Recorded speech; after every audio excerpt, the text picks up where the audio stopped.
I would rather have questions that can't be answered than answers that can't be questioned. Richard Feynman.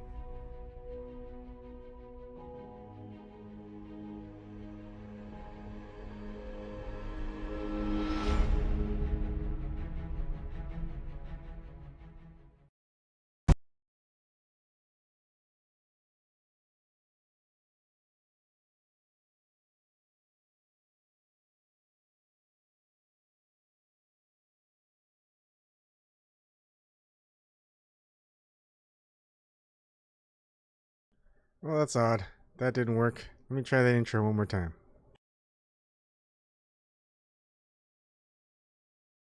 Well, shit. Why is that happening? Anyways, don't worry about that title. The title is Why Are There No Tides on Landlocked Lakes?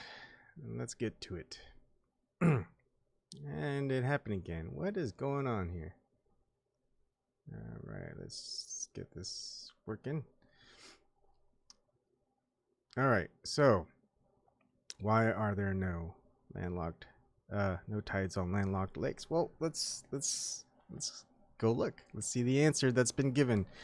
And I'm going just with Google results and what's the most easily in .gov sites. So the government. You trust government, don't you? All right. So first off, I'd like to say, woohoo! 1,200 subscribers. I would thought I reached that maybe 2 years ago, but I guess not. 3 years ago? I don't know. All I can say is, hey, just keep at it. Who knows? In the next 3 years after this year, maybe 2022, I'll have 2,400 subscribers. Nice. Anyways, oh, hi June, how's it going? Oh, June knows the answer. All right, so first off, why are there tides? Well, if you want to ask Noah at SciJinx, there's a SkyJinx. It's probably SciJinx because you always call it sci-fi, right? Science, SciJinx. Like hijinks. Makes more sense.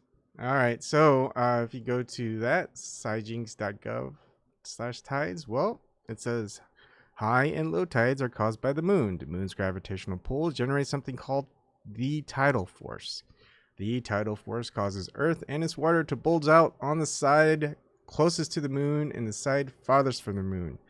Those bulges of water are high tides. That's NOAA for you. There's NOAA logo right there. You trust the U.S. Department of Commerce, don't you? All right. Now, the largest lake in the world that's landlocked. Do you know what it is? It's the salty Caspian Sea. The greatest surface area of any lake at 143,200 square miles. To compare that with Lake Superior of the United States, it's 31,700 square miles. I mean, the Caspian Sea is at least 4 times larger than Lake Superior as far as surface area. And it's landlocked. And I found this. This is in geology.com. And I found this on www.ukho.gov.uk. You trust the UK government, don't you? I mean, come on. If they're going to tell you something, it's going to be the truth, huh? All right. So why are there no tides in the Mediterranean Sea? Is it going to be because of the moon and gravity? Is that your first guess? Is it weaker in the Mediterranean Sea? Is it bogged down by the salty salt water? Let's see. Well, here's what they say. All the tides we experience on Earth are generated in the Great Lakes as a result of the response to the tide-raising forces generated by the gravitational attraction between the Earth, the Moon, and the Sun. If the natural resonance period of the body of water matches the frequency of the tide-raising forces, then it will respond accordingly and a tide is generated. What? That's a new one. What? So, just trying to educate everyone out there. If anyone didn't know before, now you know. This is why. There are natural resonance periods of a body of water. And then there's a frequency of the tide raising forces. And therefore, if it matches, well, there you go. You get tides or you don't get tides. Wait, how does that work with gravity in the moon again? All right, let's keep reading. For example, the Atlantic has a natural period of resonance in the order of 12.5 hours, and so responds vigorously to the twice daily semi-diurnal tide-raising forces. The Pacific, on the other hand, has a natural period of resonance closer to 25 hours, and so responds vigorously to the daily diurnal tide-raising forces. There are, of course, exceptions to both in unique locations in either ocean, but to understand why you would need to consult any authoritative textbook on tidal theory. Yes, you need to consult a authoritative textbook on tidal theory for you to understand it, you simpletons. Other large bodies of water, such as the Baltic, Black Sea, Caspian Sea, and indeed the Mediterranean, do not have natural periods of resonance, which align closely with either the diurnal or semi-diurnal tidal raising forces, the tide raising forces. Hence, they do not respond vigorously, and consequently, no significant tide is generated. Oh, I'm sorry, gravity.